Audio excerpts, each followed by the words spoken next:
Good afternoon. And it's great to be here with everybody. I'd like to start off with a story about efficiency. This gentleman, his name is Frederick Winslow Taylor, and he was a mechanical engineer that was very interested in how factories worked. In 1911, he published a book called The Principles of Scientific Management. And any of you that have studied in business school will probably have heard of the term Taylorism. And that comes from this guy and from this book. And it led to 100 years of very careful study of how to make businesses more efficient. And it's been a very good thing. We've grown some very, very successful businesses, and we've grown our economies globally because of this study of efficiency. And there are many famous global brands that have become successful because they've been very, very good at understanding and studying and exploiting efficiency in their market. But there's a bit of a problem. And that is that in a volatile, uncertain, and complex world, and where everything is ambiguous, efficiency on its own is no longer enough. And I'll tell you a little story that explains that. Because, in fact, efficiency can be very, very dangerous if we focus on it too much. So there's a little story here about the newspapers and the newspaper industry, at least the newspaper industry in Europe and America. That industry got very, very good over a long period of time at studying how to become more and more efficient at gathering news and writing articles and printing newspapers and distributing those newspapers to people's homes and through newsagents and stores. And they thought that that was the business they were in, that their job was to compete with other people who similarly made newspapers and distributed them. But the only problem was, what they didn't realize was that, in fact, that was not the business that they were in. Because, in fact, the whole newspaper industry was in the local advertising business. Most of their income came from local advertisements from local businesses or individual in the classified ads.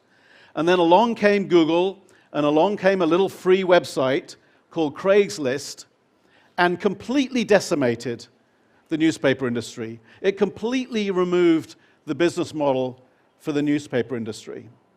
And so by focusing on efficiency, the industry had missed the disruption that was coming. And now, certainly in America, you'll find that most local newspapers are no longer in business. So I'd like to introduce a metaphor, and it's all to do with agriculture and farming. We have a very large industrialized agriculture system throughout the world, and again, it's been extremely important. It's very efficient, and it's been very, very important to feeding the growing population around the world. But we've also found out that this industrialized agriculture system is fragile. It is prone to damage. And in fact, we find many parts of the world where industrialized agriculture is essentially creating deserts. This is true in the Midwest of the United States. It's true in parts of North Africa and Europe, and will no doubt be true in other parts of the world over time. So instead, and our business is a little bit like this. Our businesses are fragile in the way that industrialized agriculture can be fragile. But maybe instead of this kind of natural ecosystem, we need this kind. The difference between the rainforest and agriculture. Rainforests are abundant, and they're rich, and they are resilient, and they survive all kinds of threats. And I think it's interesting to think of companies that do the same thing. And this is an example of a company that happens to have the same name as a very big rainforest, which is why I use this example. We go from the Amazon rainforest to Amazon as a company, and we think of what is it that makes this company more resilient and more abundant and perhaps more creative than others. It's that they are constantly experimenting with many, many different kinds of businesses. And so my belief is that businesses need to evolve from only being efficient machines to being abundant ecosystems, a little bit like that rainforest. The interesting thing about ecosystems is that they strive for fitness. They're highly competitive. So this idea that creativity and abundance is about competing, it's about being fit. And this is where we get the term creative competitiveness from. The idea that the most resilient, the most fit, the most successful organizations today have to be creatively competitive. And what do I mean by that? I mean the capacity for organizations to act on new ideas, to share new ideas, and to have new ideas. It's a little bit like a hierarchy, that at the foundation, companies have to be able to act on the ideas that they have, put them out into the world, make them out into a market. But in order to be able to act on those ideas, they have to be very good at sharing ideas, both internally and externally. And of course, they also have to be good at having those ideas in the first place. And so creatively competitive organizations are good at all three of these things: having new ideas, sharing new ideas, and acting on new ideas. So I'll give you some examples. So one is Ikea, the Swedish furniture company. They create thousands of new products a year. They are constantly acting on new ideas and shipping them out into the world. And that is just part of their DNA. Nike is a company that's been responsible for pushing new ideas both inside its organization and out into the world. One good example of that is sustainability and the circular economy. They've been one of the first companies to explore the use of new materials to make shoes far more effectively. That was a difficult thing to do. It was not something that wasn't the cheapest thing to do, wasn't the easiest thing to do. But by being very good at spreading new ideas inside their organization, they've been successful at it. And then we think of examples of places where ecosystems that are very good at having new ideas, about creating new ideas. And they tend to be places where different ideas can crash together. Silicon Valley, Stanford University is a good example of a place like that, where different disciplines of technology, of creativity, of business, all come together in a sort of a cooking pot of new ideas. And of course, that's led to a great deal of economic success for Silicon Valley.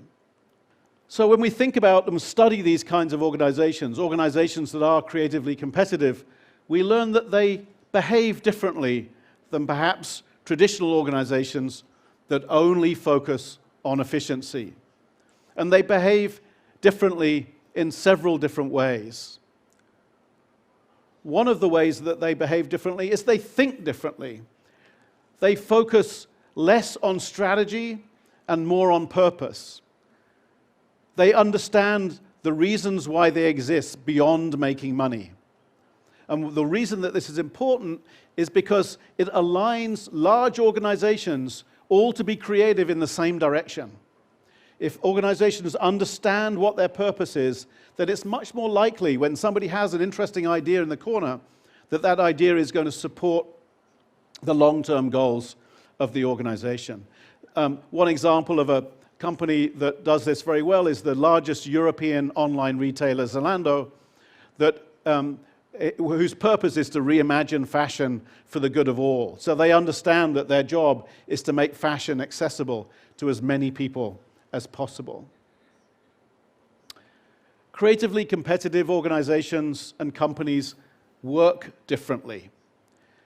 They focus less on process and more on practice. And practice are the kinds of skills that you learn through doing more than learning just by studying them. Two examples of what we mean when we talk about from process to practice. One is design thinking. Design thinking is a practice that we use to have better ideas, to solve problems in new ways, to get to new solutions.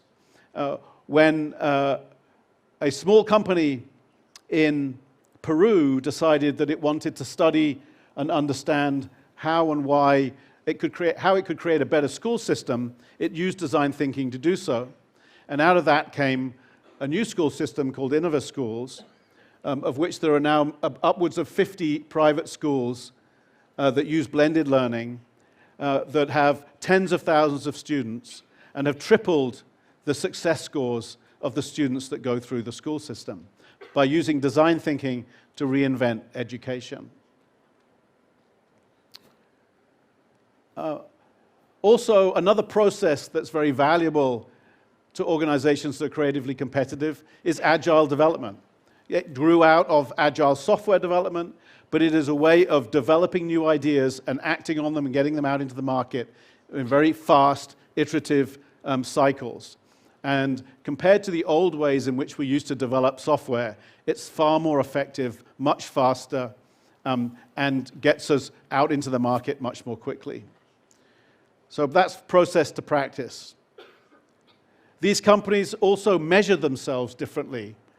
They focus not only on financial metrics, but they also focus on the qualities that these kinds of creative organizations have. And we've identified a whole series of these qualities that help organizations be more successful. We talked about purpose a little early on, the ability for organizations to look out into the world and understand their users and consumers and customers, their ability to experiment. How good organizations are at experimenting dramatically affects how likely they are to ship new products and services out into the market. How good they are at collaborating, particularly across disciplines or across traditional market boundaries. How empowered are individuals within organizations to act on ideas. It's no good if a company is very good at having a new idea if nobody has the ability to act on it. And so empowerment is important. The resources to act is important. And how good is an organization at refining ideas and developing them and making them fit for the market? So these are the kinds of qualities that successful, creatively competitive organizations have. And indeed, now we have ways of measuring these qualities across all kinds of companies. And lastly, I would say creatively competitive leaders lead differently. Instead of leading only from the front, leading in a traditional hierarchical way, where the leader is expected to have all the answers, successful creative leaders lead from multiple stances, multiple places, in multiple ways. And I'll talk about each one of them. The first one is the closest to being the traditional top of the hierarchy way of leading. How do you set the organization off as a leader to follow a path that is likely to lead to interesting results? That's by having the right question. One example of this is a friend of mine. This is Dame Ellen MacArthur, and she was the youngest woman to sail single-handedly around the earth. She did it twice. And while she was on that boat, she realized that everything that she needed to survive had to be on that boat with her, that she couldn't ask for help. The nearest people, when she was in the middle of the Southern Ocean, the nearest people to her were in the International Space Station in orbit above her. And when she thought about this, she started to ask the question, well, is the planet Earth really any different? Isn't planet Earth just like my boat? Everything we need to survive has to be on planet Earth. There's nowhere to go for help. And so from this, she started to ask questions about what would an economy look like that was completely circular, that retained all of the resources that it needed so that it could use them forever. And so she created a non-profit foundation called the Ellen MacArthur Foundation that researches the circular economy. And they now have hundreds of companies around the world developing new strategies for the circular economy. And we worked on this, which is a design guide to help designers and engineers understand how to design for the circular economy.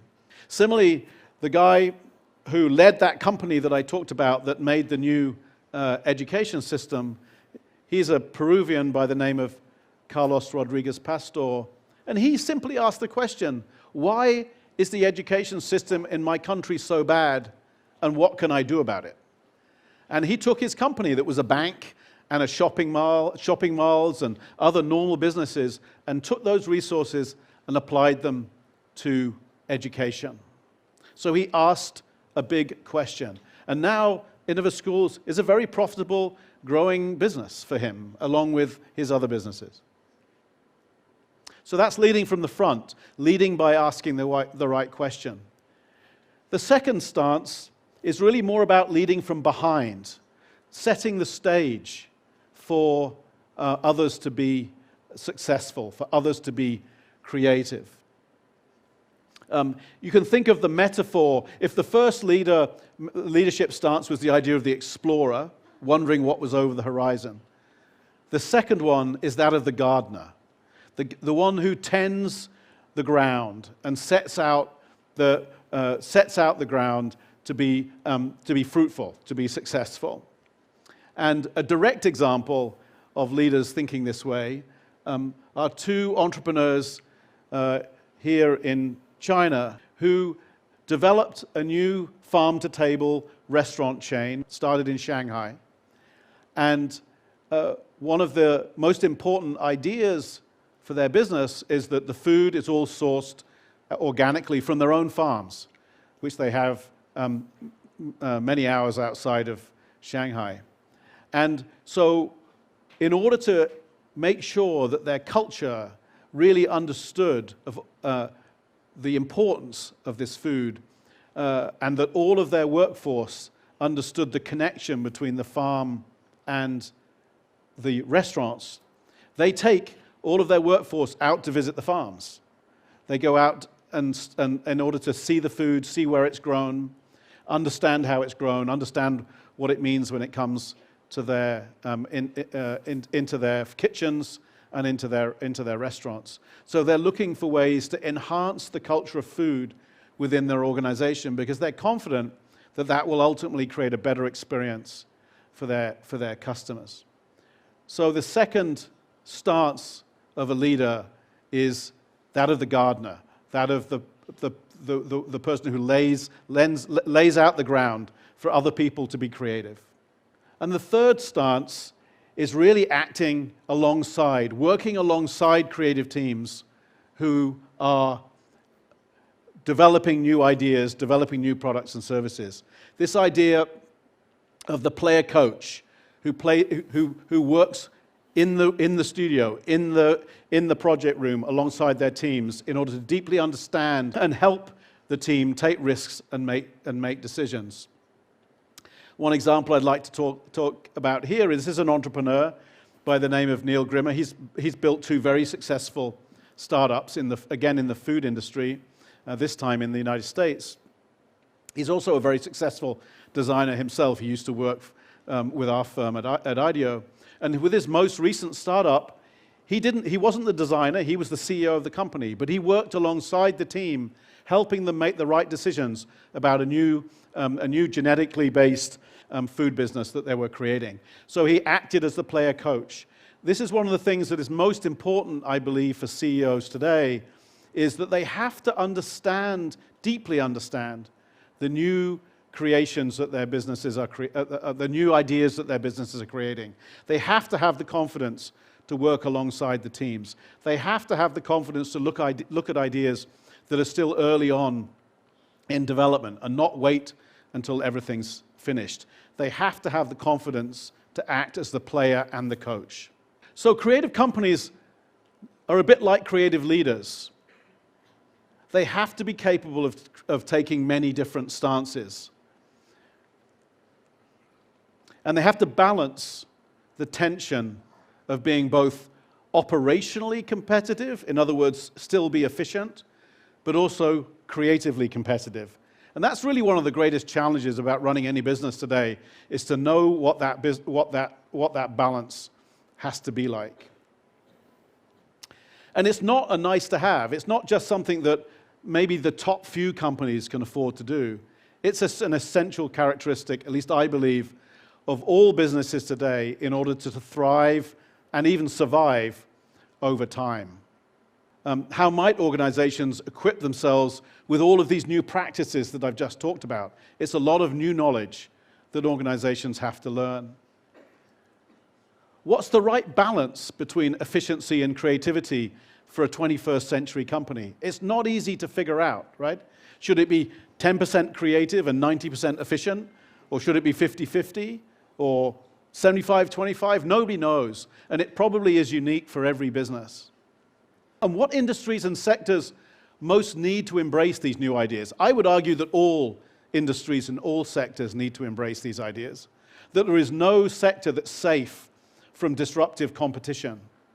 That technology is disrupting literally not only every business sector, but every government sector, every sector in the non-profit space in terms of how they operate. We have to use technology better, we have to serve our customers better.